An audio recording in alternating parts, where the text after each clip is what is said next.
My dear friends, tonight is not only the first Sabbath in the month when we celebrate Purim. We'll say a special prayer for this month.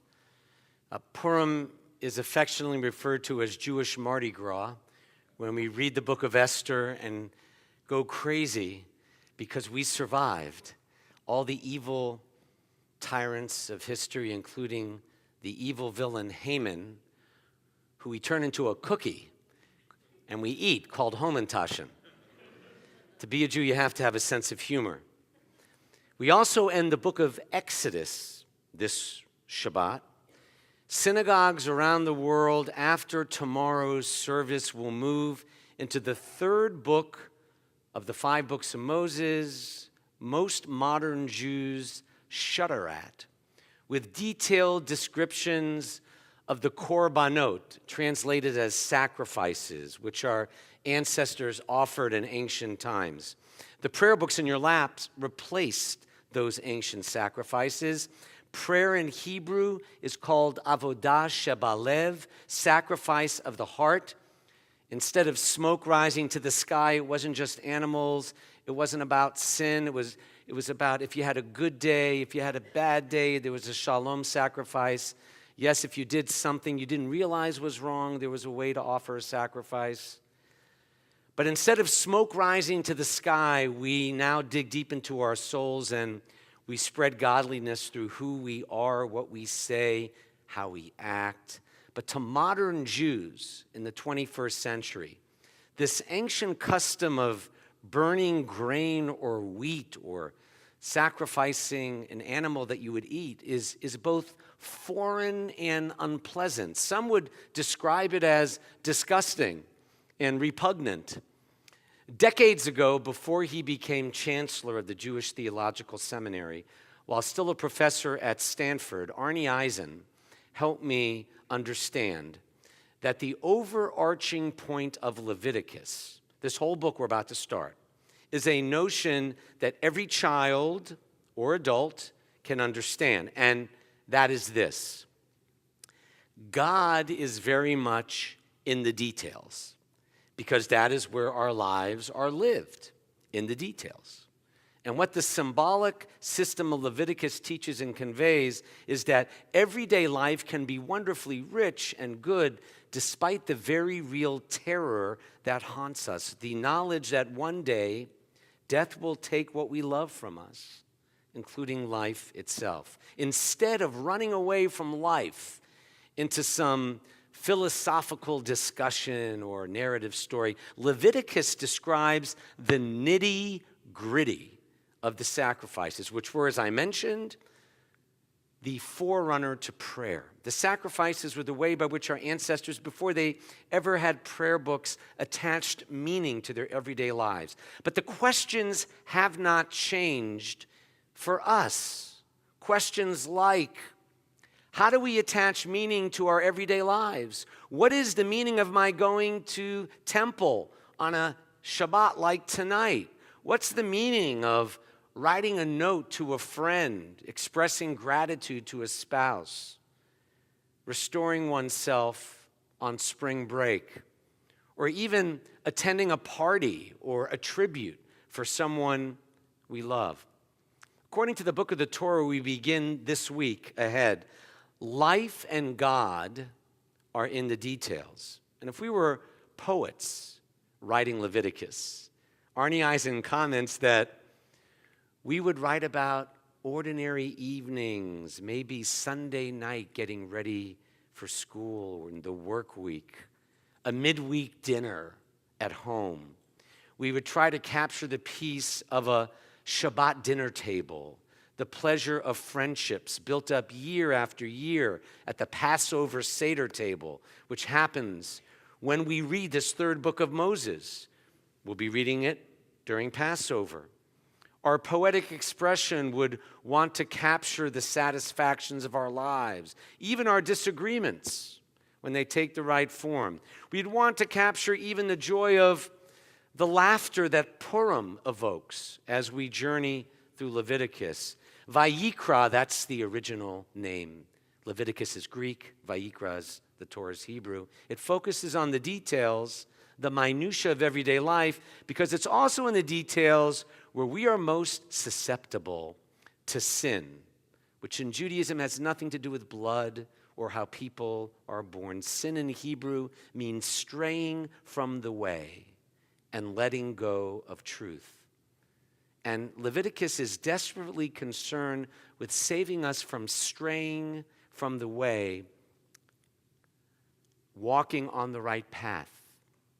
We call that holiness, which is why right smack in the middle of this book, it's written, and you know this, y'all shall be holy, for I, the Lord your God, am holy. We read it on Yom Kippur as well. Ki kadosh ani Adonai Elohechem. Holiness stretches before each of us in the nitty-gritty. Those we love help us not to miss the path. Parents help children, children help parents, friends help friends. So now through June 8th is the book in which we will read later, you shall love your neighbor as yourself. It's on the front of the old temple building in Midtown at Poplar, Montgomery. I am the Lord. And the literal force of the Hebrew, v'ahavta l'reacha kamocha, is a little different. It's directional. It's not, you shall love your neighbor. The Hebrew is, you shall love toward your neighbor. Love is toward the neighbor, moving yourself in his or her direction, bringing the two of you closer. It doesn't stop. Like love is not a feeling in Judaism, it's an action. It doesn't stop with the feeling inside you, but demands instead behavior that occurs in the actions made between two people or between a people and society. This seemingly foreign book of weird sacrifices focuses on the realm of life which people share, the rituals which bring us together, the kind of community we build. And the strategy of Leviticus, Vayikra, is to heighten ordinary experience, to take us higher by focusing on the tastes and smells and desires that comprise life as we live it every day. And that's why this is such a hard book for us to crack, because we forget that the tastes and smells of everyday life back in the biblical times, thousands of years ago, are not necessarily the tastes and smells of life as we live it today. And yet, our human desires are the same. And so are the daily details of life. I'm not going to give a long sermon tonight. There are 4 daily details, which I think you will agree are still with us today. This is what Leviticus deals with: eating, washing, speaking, and sex. Between now and June, Leviticus will say, time after time, make discriminations in those 4 areas: eating, washing, speaking, and sex. The book insists that the highest end, loving your neighbor, can be achieved only in and through focusing on the smallest of details, especially those which are often hidden from you and hidden from view. When you read this book like a modern Jew, you begin to see what our ancestors are trying to do by working through the details of life and sanctifying them. Instead of animal sacrifices, our contemporary everyday concerns are things like mortgages, schools, jobs, retirement, illness, end of life, wills. Leviticus knows of no other way to proceed but the everyday, to find meaning and joy, or where that's not possible, satisfaction in the everyday world where we actually live, among the family, friends, community who are best able to provide it. That's my new way of looking at this book, thanks to Arnie Eisen, who retaught me how to read it. God is very much in the details, because that's where we are. As a Jewish community, let's be honest, we're not very good at the day-to-day. I mean, we're great at the holidays, and we're great at like big community events. But we have been far less successful at offering the sort of meaning that is all-encompassing enough to sanctify the daily grind. That's the challenge arising from Vayikra, to bring Jewish meaning to the places where Jews stand all the time, from the way we react to the news, to the way we treat the person behind the cash register after having to wait in line when we're in a rush. The joy of finding meaning in the details is that you realize every day is a gift. Everything you do counts. Everything you do matters. Every moment. And I want to close with a story I wasn't going to tell. This was a child a little older than 7th graders. This was actually a 5th grade girl. There was an older man. Here's the story. Some of you may have heard it. He was about 80 years old, which isn't that old because it's the new 60. So there's an 80-year-old man walking on the beach one afternoon, and he sees a 5th grade girl picking up starfish, like all these starfish, which had washed ashore. Have you ever seen that, all the starfish on the beach?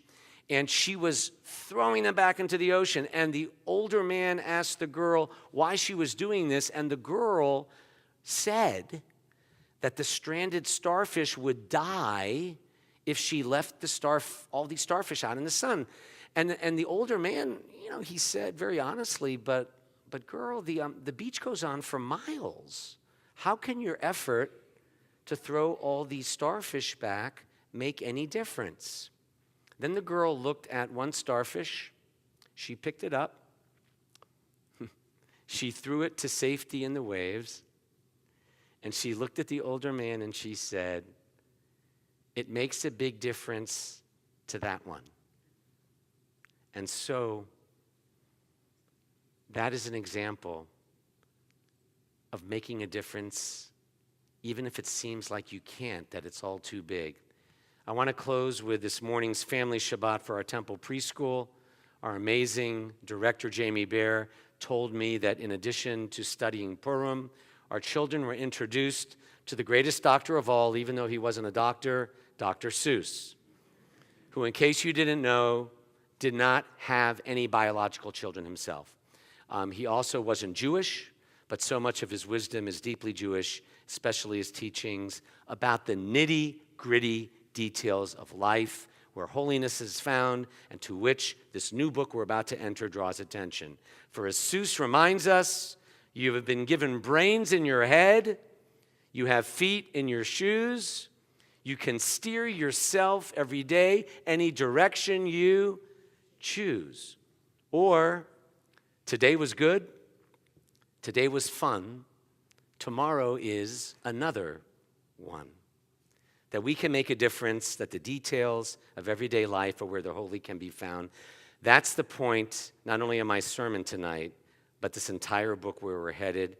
And what better place to appreciate the big idea of this book than with little children who throw starfish in the sea, preschool teachers who impart wisdom to students, and the Torah of Leviticus behind it all. And let us all say, Amen.